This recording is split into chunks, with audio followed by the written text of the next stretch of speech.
नाही खपवायचंच. असं काय नाही. आई माडायची मला खाऊन माजायचं टाकून माजायचं नाही. काय केलं असेल त्यांनी पत्रकारांसमोर? संपवायचं ते. भाजी घे शेंगा घे. शेंग बघ कसे झाले. शेंग बघ रे कसे झाले. हो एकदम छान. ठीक आहे दोन्ही भाज्या खाल्या खरंच मी पण झाल्या. अरे केवढ्या केवढ्याशा भाज्या दिल्या तिला. असं नको देऊ घसा घसा देत जा. नाही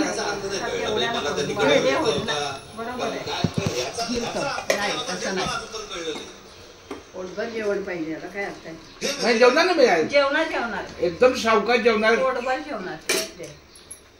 जेवणार जेवणार ते. बरं मी काय पाहिलं तू हे नव्हतं. घे की ते ते गेल्यानंतर पत्रकार आले मला म्हणाले की असं केलं बाहेर गेल्यानंतर म्हणजे काय झालं. मी म्हटलं असं केलं म्हणजे काय झालं. मी आम्ही दोघे एकमेकांना तेच विचारतोय म्हणजे काय झालं.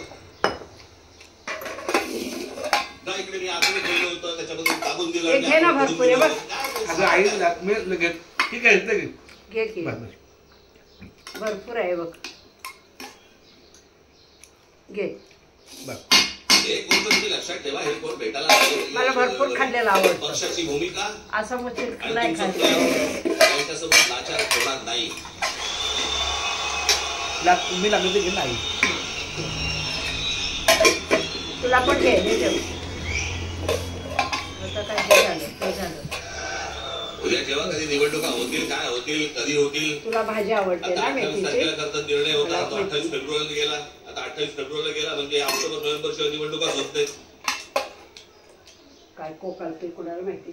तर ऑक्टोबर नोव्हेंबरला तरी काय कुणाला काय ते ह्याला काय पडले. काय सरकारला काढत असता भावाची उद्धवची. प्रशासनाच्या हातात जर सध्या या सगळ्या महानगरपालिका सगळ्या गोष्टी असतील कोण नगरसेवकांची ओझी उचलेल. इकडं टोपलं.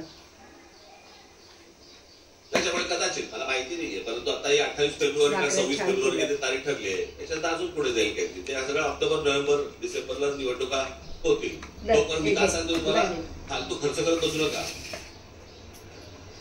कळलं का.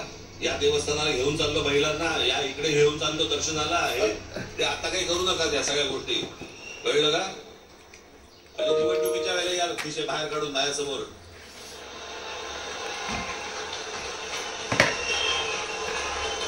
भाताचा